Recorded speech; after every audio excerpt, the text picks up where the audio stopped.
Hello दोस्तों। तो चलिए फिर से सुनते हैं कहानी का अगला भाग, part 32, the girl in room 105। चलिए सुनते हैं कहानी। सफदर ने अवाक नजरों से रघु और फैज की ओर देखा। रघु अपनी कहानी को बीच में रोककर पानी पी रहा था और सौरभ और मैं उसके फिर से बोलने का इंतजार कर रहे थे।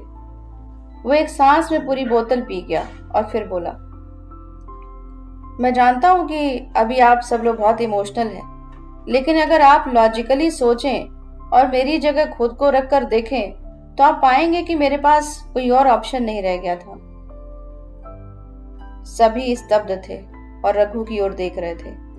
रघु ने बोलना जारी रखा, ये रहे मेरे ऑप्शंस। पहला ऑप्शन कि मैं एक बेवकूफ हूं जो एक नाजायज बच्चे को पालूंगा।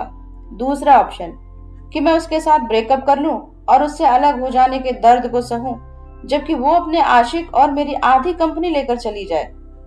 दोनों ही तरीकों से मेरी ही ऐसी की तैसी होती। फैज ने अपना गला खंखारा, जैसे कि अब वो कुछ कहना चाहता हो, लेकिन रघु बोलता ही रहा। ऐसे में मेरे पास केवल तीसरा ऑप्शन रह गया था और वो था जारा को खत्म कर देना। और अगर मैं ये काम अच्छे से करता तो मैं कभी पकड़ा जाने वाला नहीं था। हाँ, मैं जारा को खो देता, लेकिन उसको तो मैं पहले ही खो चुका था। जारा को अपनी सजा मिल जाती, फैज को भी तकलीफ होती, मुझे अपनी कंपनी वापस मिल जाती, और अगर प्लान ठीक से काम करता तो ये केशव मौकाए वारदात पर पाया जाता और ये इतना कंफ्यूजन क्रिएट कर देता कि मेरा काम आसान हो जाता। हेल, इसने तो फैज को तकरीबन जेल ही भिजवा दिया था। स्वीट जस्टिस, मेरा प्लान तकरीबन कामयाब हो चुका था, लेकिन मैंने तुम्हें पकड़ लिया। मैंने कहा, बीती रात जब मैं दिल्ली में उतरा तो राणा ने मुझे बताया कि उनके पास हैदराबाद एयरपोर्ट से सीसीटीवी फुटेज पहुंच चुके हैं। इसके बाद तो बस उस शख्स को खोजना थोड़ी ही देर का काम था जिसके हाथ में प्लास्टर बंधा था, जो बैकपैक लेकर चल रहा था और जिसकी शक्ल तुम्हारे जैसी थी। वेल डन, ये तो मैं पहले ही बोल चुका हूँ। मैंने तो तुम्हारे लिए ताली भी बजाई। अब इससे ज्यादा तुमको और क्या चाहिए? Nobel prize? रघु ने कहा। उसकी आवाज से खींच झलक रही थी। वो प्रेग्नेंट नहीं थी, फैज ने सधी हुई आवाज में कहा। सभी फैज की ओर मुड़ गए। क्या? रघु ने कहा। नहीं, उसे शक जरूर था, लेकिन वह सच साबित नहीं हुआ। वह प्रेग्नेंट नहीं थी और वो तुमसे शादी इसलिए नहीं कर रही थी कि तुम मेरे बच्चे को पाल पोस कर बड़ा करो। फैज ने अपना चेहरा हथेलियों में छुपा लिया और फूट फूट कर रोने लगा। आप लोगों को पता है हम दोनों क्यों एक दूसरे के करीब आ गए थे? फैज ने रोते हुए कहा। फिर उसने अपना फोन निकाला और हमें जारा और सिकंदर की सेल्फी दिखाई, जिसमें सिकंदर मशीन गन लिए खड़ा था। ये तो वही तस्वीर है जो हमें जारा के पाकिस्तान वाले फोन में मिली थी, सौरभ ने फुसफुसाते हुए कहा। जारा ये तस्वीर लेकर मेरे पास आई थी, फैज ने कहा। क्यों? सफदर ने कहा। वो तमाम कोशिशें कर चुकी थी कि सिकंदर बदल जाए और अपनी टेररिस्ट हरकतें छोड़ दे, लेकिन वो उसकी सुनने को तैयार नहीं था। जारा ने मुझे बताया था कि उसे पता चला है कि सिकंदर ने पुरानी दिल्ली के एक होटल के रूम में बंदूकें जमा कर रखी हैं और वो दिल्ली पर एक आतंकी हमला करना चाहता है। ये उसे कैसे पता चला? मैंने कहा। उसने सिकंदर का भरोसा जीत लिया था और उसे यकीन दिला दिया था कि वो उसके साथ है। तब सिकंदर ने उसको अपने ग्रैंड प्लान के बारे में बताया था कि वो किस तरह से भारत की राजधानी को दहला देना चाहता है। वो उसका साथ देने का दिखावा करती रही। वो उसे अपने साथ उस होटल में ले गया जहां पर बंदूकें रखी थी। ये तस्वीर उसी मौके की थी। ये तो मुझे भी लगा था कि इस तस्वीर में जारा की मुस्कुराहट के पीछे कोई ना कोई वजह थी, सौरभ ने कहा। क्या हुआ? सफदर ने कहा। मैं अपने से ऊपर बैठे अफसरों को इस बारे में रिपोर्ट करना चाहता था, लेकिन जारा की एक शर्त थी। वो चाहती थी कि मैं साजिश का भंडाफोड़ तो कर दूं, लेकिन सिकंदर को जाने दूं, फैज ने कहा। तब तुमने क्या किया? मैंने कहा। तब मैंने अपनी पहली गलती की। मैं उसकी बात मान गया। मैं और करता भी क्या, मुझे उससे मोहब्बत हो गई थी, फैज ने कहा। उसका चेहरा नीचे झुका हुआ था और वो सबसे आंखें मिलाने से बच रहा था। Love my foot. तुम्हें सलमा का ख्याल नहीं आया और अपने बच्चों का? सफदर ने कहा। मैं उसे हमेशा से चाहता था, सलमा से निकाह करने से भी पहले, लेकिन तब वो केशव के साथ थी और उसने मुझ पर कभी ध्यान नहीं दिया था। लेकिन जब वो कमजोर हो गई तब जाकर मैं उसे हासिल कर पाया। कमजोर?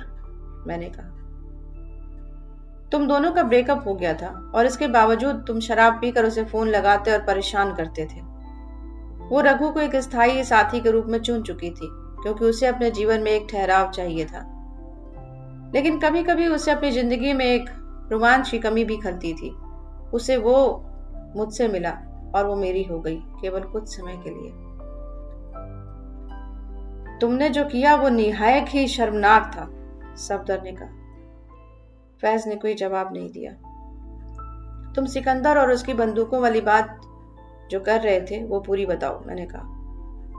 मैं अपनी आर्मी यूनिट में 5 जवानों को लेकर वहां गया और बंदूकों के जखीरे की पहरेदारी कर रहे 2 लोगों को मार गिराया, लेकिन मैंने सिकंदर को जानबूझकर जाने दिया। फिर क्या हुआ? मैंने कहा। हमने सभी बंदूकें और हथियार पुलिस को सौंप दिए। उन्होंने इसका पूरा क्रेडिट ले लिया। अगले दिन हथियारों की धरपकड़ की बस एक छोटी सी खबर आई। तुम्हारी इन बहादुरी वाली हरकतों की वजह से ही उसने तुम्हें पसंद किया होगा, जबकि सिकंदर को जाने देना अपने काम से गद्दारी थी, रघु ने फैज की तरफ देखे बिना कहा। उसने मुझे इसलिए पसंद किया क्योंकि मैं सच में उसकी केयर करता था और उसको मुझसे वो पैशन और अटेंशन मिलती थी जिसको वो मिस करती थी, फैज ने कहा। जबकि तुम शादीशुदा थे, रघु ने कहा। फैज ने कोई जवाब नहीं दिया। और कुछ फैज? मैंने कहा। दूसरी गलती, मैंने पैसा लिया, फैज ने कहा और अपनी आंखें जोर से बंद कर ली, मानो उसे अस्वीकार करने में बहुत तकलीफ हो रही। सिकंदर ने मुझको गिफ्ट के रूप में सोने के बिस्किट भेजे थे, मैंने उन्हें रख लिया। आर्मी की नौकरी से आपको ज्यादा पैसा नहीं मिलता। मैंने सोचा कि अगर मेरा डाइवोर्स हो गया तो मुझे सलमा को अपने हिस्से का बहुत कुछ देना होगा। तब सिकंदर के द्वारा दिया गया सोना मेरे और ज़ारा के लिए एक अच्छी जिंदगी बिताने के लिए काफी होगा। गद्दार, न केवल मेरे परिवार बल्कि तुमने देश के साथ भी गद्दारी की, सफदर ने कहा। मैं गद्दार नहीं हूं, मैं गद्दार नहीं हूं, फैज ने चिल्लाते हुए कहा। मैंने अपने देश को एक बड़े आतंकवादी हमले से बचाया और मैं सलमा को तलाक देने के बाद ज़ारा से निकाह भी करता। मैंने हमेशा चीजें सही तरीके से की, लेकिन अब मैं सब कुछ खो चुका हूं। मुझसे किसी तरह की हमदर्दी की उम्मीद मत रखना, सफदर ने कहा। मैं बहक गया था।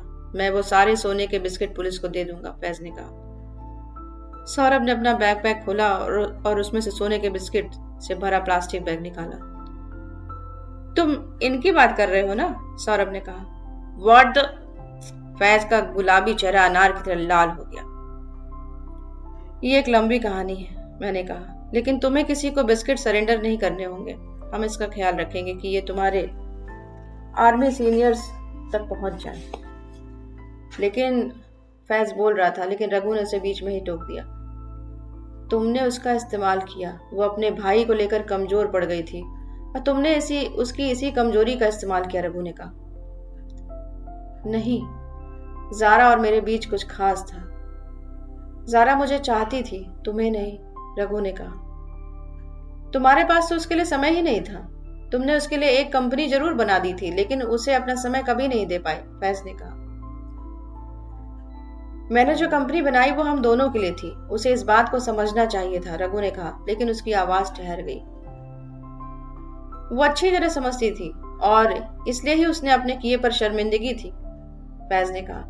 उसने मुझसे अपनी रिलेशनशिप खत्म कर ली थी। वो नहीं चाहती थी कि मैं अपनी बीवी को डाइवोर्स दूं। वो बस इस सब से दूर जाकर तुम्हारे साथ एक नई जिंदगी शुरू करना चाहती थी। लेकिन तुम दोनों का अफेयर था। वो एक भूल थी, लेकिन उसके लिए आप किसी की जान नहीं ले सकते। तुम्हें नहीं पता, कैसा महसूस होता है जब। रघु बोल रहा था, लेकिन पुलिस के सायरन की आवाज ने उसे रोक दिया। इंस्पेक्टर राणा और उनकी टीम, मैंने कहा। Are you serious? रघु ने कहा। तुमने अपराध किया है, तुम्हें सजा भुगतनी होगी, मैंने कहा। रघु ने मेरे और सौरभ की ओर देखा। कैसा हो अगर मैं तुम दोनों को इतना पैसा दे दूं जितना तुम अपने पूरे जीवन में कभी नहीं कमा सकते? रघु ने कहा। क्या? मैंने कहा।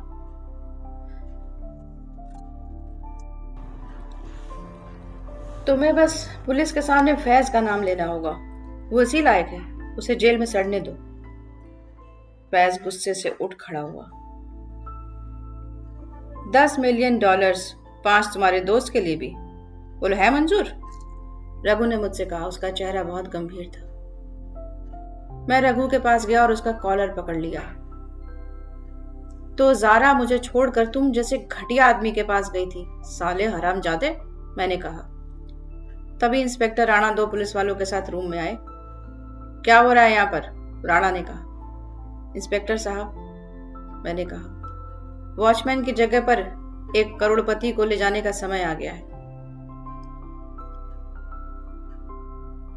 मैंने पुलिस जीप की बैक सीट से मुड़कर हमारे पीछे आ रही वैन को देखा।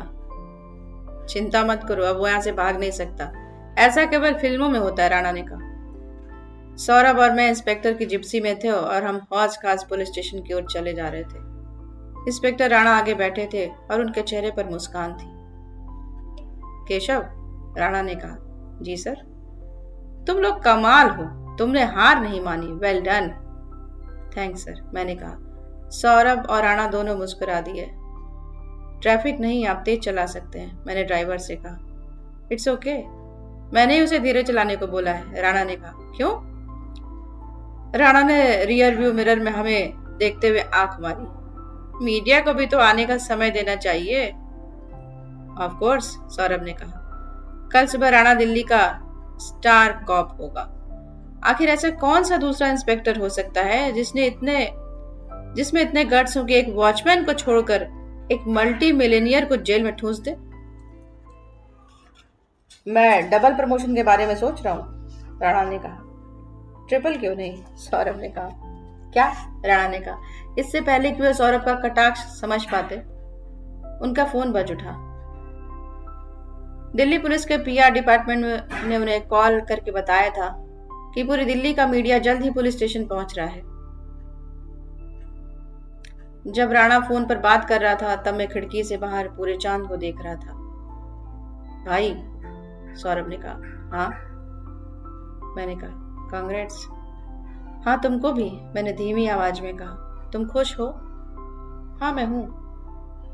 लेकिन तुम खुश नहीं लग रहे। आखिर तुमने कातिल का पता लगा लिया ना? लेकिन मुझे कुछ और भी पता चल गया। क्या? अपने आखिरी पलों में वो मुझे मिस नहीं कर रही थी। वो तमाम चैट्स उसने नहीं की थी। वो तब तक मर चुकी थी। हाँ, वो मैसेज रघु ने भेजे थे।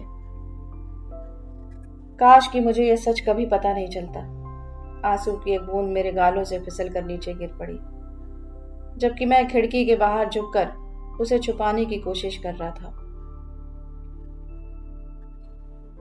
पुलिस स्टेशन में तेज आवाजों और फ्लैश लाइट्स ने हमारा स्वागत किया। राणा सर, बाएं देखिए, एक फोटोग्राफर ने कहा। Rana sir, right pose please, दूसरे ने कहा। राणा सर, एबीपी न्यूज, आप अपना पहला बयान हमें दीजिए प्लीज, एक रिपोर्टर ने कहा। जैसे ही हम जिप्सी से बाहर निकले, शोर मचाते मीडिया के लोग, कैमरों के क्लिक्स और सैकड़ों फ्लैशबैक्स ने हमें घेर लिया। पुलिस स्टेशन की एंट्रेंस पर मैंने इंस्पेक्टर राणा को एक रिपोर्टर से कहते हुए सुना, मुझे बताते हुए खुशी हो रही है कि हमने जारा लोन मर्डर केस को सुलझा लिया है। हत्यारे का नाम है रघु वेंकटेश। वो जारा का मंगेतर और हैदराबाद की एक टेक कंपनी का मालिक है। जैसा कि आप देख सकते हैं, दिल्ली पुलिस इतनी हिम्मत वाली है कि वो अमीर लोगों को भी गिरफ्तार करने से नहीं हिचकती। मिस्टर रघु वेंकटेश को हिरासत में ले लिया गया है। वॉचमैन लक्ष्मण रेड्डी को फौरन रिहा कर दिया जाएगा। मैं सुबह 4 बजे जाग गया था ताकि 5 बजे तक कब्रिस्तान पहुंच जाऊं, इतनी जल्दी कि मुझे कोई देख न सके।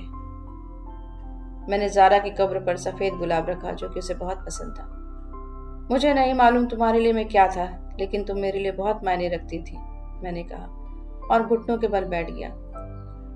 मैं झुका और अपने माथे को जमीन से लगाया। मैंने तुम्हें प्यार किया था ज़ारा, मैंने कहा। शायद ज़रूरत से ज़्यादा प्यार।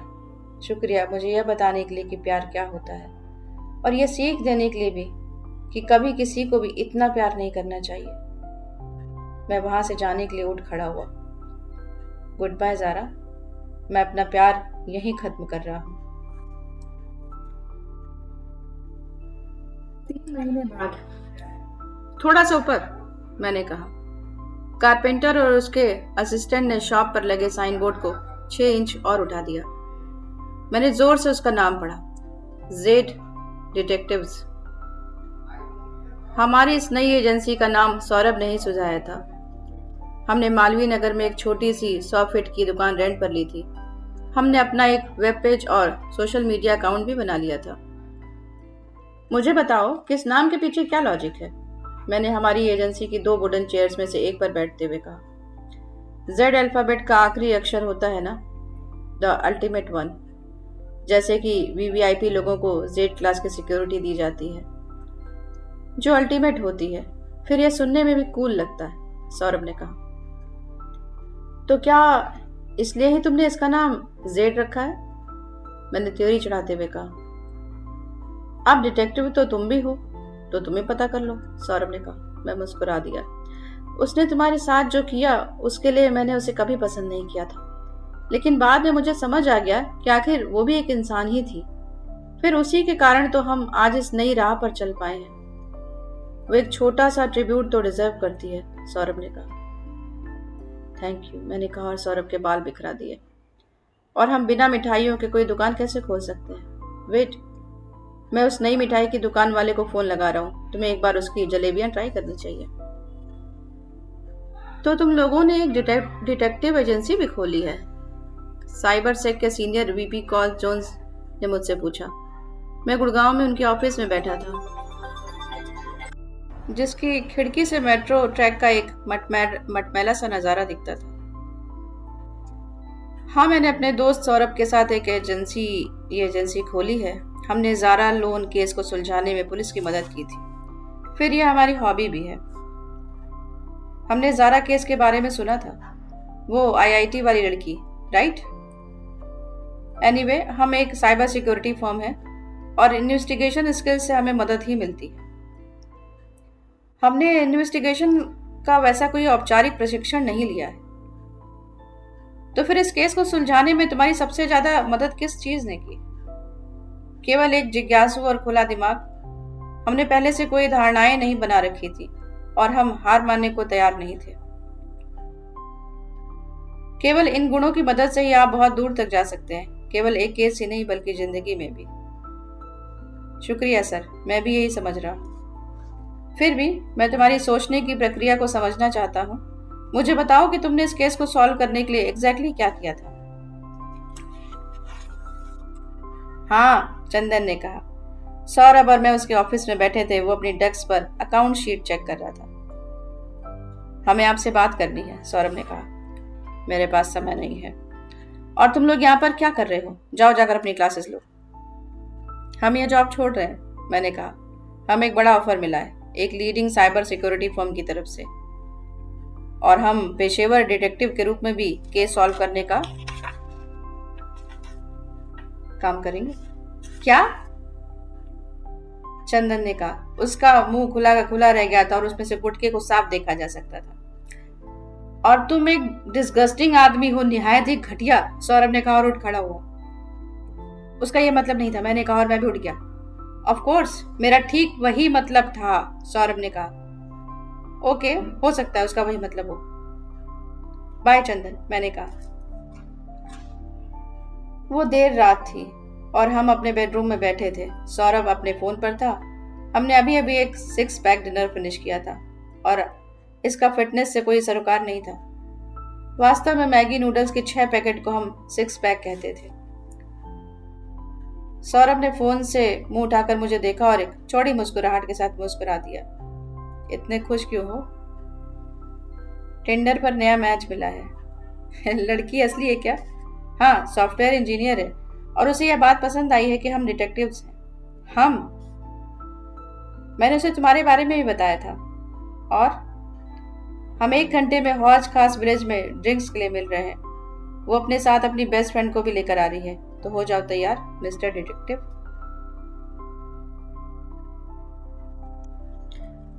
तो दोस्तों, ये कहानी का आखिरी पड़ाव था और उम्मीद है आपको कहानी पसंद आई होगी। पसंद आई है तो प्लीज ऐसे ही जुड़े रहिए हमारे साथ। शेयर कीजिए, लाइक कीजिए, सब्सक्राइब कीजिए और हाँ, बेल आइकन दबाना मत भूलिए, जिससे कि आगे की सभी और कहानियों की नोटिफिकेशन आपको मिलते रहिए। तो ऐसे ही सुनते रहिए कहानी, बने रहिए हमारे साथ। स्टोरी टाइम विद आरती। मिलते हैं अगली कहानी पे।